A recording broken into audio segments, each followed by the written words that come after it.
राजाओं का दूसरा ग्रंथ अध्याय 5 पद संख्या 1 से 15 तक।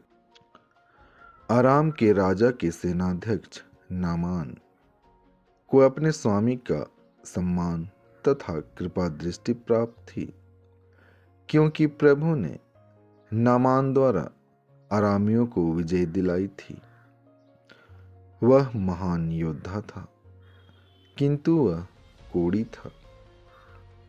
अरामी छापामार किसी समय इस्राएल के देश से एक कन्या को उठाकर ले आए थे और वह नामान की पत्नी की दासी बन गई थी। उसने अपनी स्वामिनी से कहा, ओह, यदि मेरे स्वामी समारिया में रहने वाले नबी से मिलने जाते तो वह उन्हें कोढ़ से मुक्त कर देते।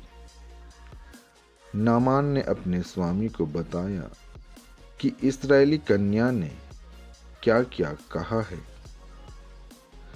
इस पर अराम का राजा बोला, तुम वहां जाओ, मैं तुम्हें इस्राएल के राजा के नाम एक पत्र दूंगा। नामान चल पड़ा और वह चांदी के 10 तोड़े, सोने की 6,000 असरफियां और 10 जोड़े कपड़े अपने साथ ले गया। उसने इस्राएल के राजा को वह पत्र दिया। उसमें यह लिखा था, मैं इस पत्र के साथ अपने सेवक नामान को आपके पास भेजता हूँ, जिससे आप उसे कोढ़ से मुक्त कर दें। इस्राएल का राजा पत्र पढ़ते ही अपने वस्त्र फाड़कर बोल उठा, मैं तो ईश्वर नहीं हूं जो मार और जिला सकता है, तो उसने किसी को कोढ़ से मुक्त करने के लिए मेरे पास क्यों भेजा है? वह निश्चय ही मुझसे लड़ने का बहाना ढूंढ रहा है। जब ईश्वर भक्त एलीसा को यह पता चला कि इस्राएल के राजा ने अपने वस्त्र फाड़ डाले हैं, तो उसने राजा के पास यह कहला भेजा, आपने क्यों अपने वस्त्र फाड़ डाले हैं?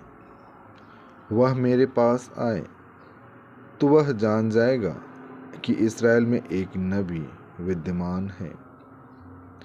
इसलिए नामान अपने घोड़ों और रथों के साथ आकर एलीसा के घर के द्वार पर खड़ा हो गया। एलीसा ने उसे यह संदेश कहला भेजा, आप जाकर यरदन नदी में 7 बार स्नान कीजिए, आपका शरीर स्वच्छ हो जाएगा और आप शुद्ध हो जाएंगे। नामान क्रुद्ध हो उठा और यह कहते हुए चला गया। मैं समझ रहा था कि वह स्वयं बाहर आकर मुझसे मिलेंगे, अपने प्रभु ईश्वर का नाम लेकर प्रार्थना करेंगे और कोढ़ के स्थान पर हाथ फेर कर उसे दूर कर देंगे। क्या दशमिक की अबाना और फरफर नामक नदियों का जल इस्राएल के सब जलाशयों से बढ़कर नहीं है? क्या मैं उनमें स्नान कर शुद्ध नहीं हो सकता था? इस पर वह मुड़कर क्रोध के आवेश में चला गया। उसके सेवक उसके पास आए और यह कहकर उसे समझाने लगे, पिता, यदि नबी ने आपको कोई कठिन कार्य करने को कहा होता तो आप उसे अवश्य करते।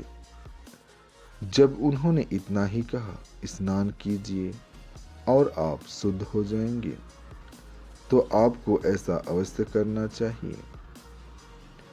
इसलिए जैसा कि एलीसा ने उससे कहा था, उसने जाकर यरदन नदी में 7 बार डुबकी लगाई और उसका शरीर फिर छोटे बालक के शरीर जैसा स्वच्छ हो गया। वह अपने सब परिजनों के साथ एलीसा के यहाँ लौटा। वह भीतर जाकर उसके सामने खड़ा हो गया और बोला, अब मैं जान गया हूं कि इस्राएल को छोड़कर और कहीं पृथ्वी पर कोई देवता नहीं है। अब मेरा निवेदन है कि आप अपने सेवक से कोई उपहार स्वीकार करें। संत लूकस आज का पवित्र सुसमाचार, अध्याय 4, पद संख्या 24 से 30 तक। फिर ईसा ने कहा, मैं तुमसे यह कहता हूँ, अपनी मातृभूमि में नबी का स्वागत नहीं होता। मैं तुम्हें विश्वास दिलाता हूँ कि जब एलियस के दिनों में 3.5 वर्षों तक पानी नहीं बरसा और सारे देश में घोर अकाल पड़ा था, तो उस समय इस्राएल में बहुत सी विधवाएं थीं। फिर भी एलियस उनमें किसी के पास नहीं भेजा गया, वह सीदोन के रसेप्ता की एक विधवा के पास ही भेजा गया था।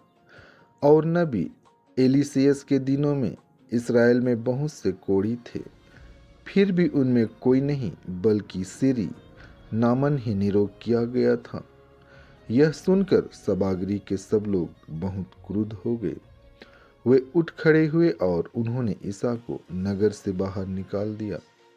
उनका नगर जिस पहाड़ी पर बसा था, वे ईसा को उसकी चोटी तक ले गए ताकि उन्हें नीचे गिरा दें, परंतु वे उनके बीच से निकलकर चले गए। आमीन।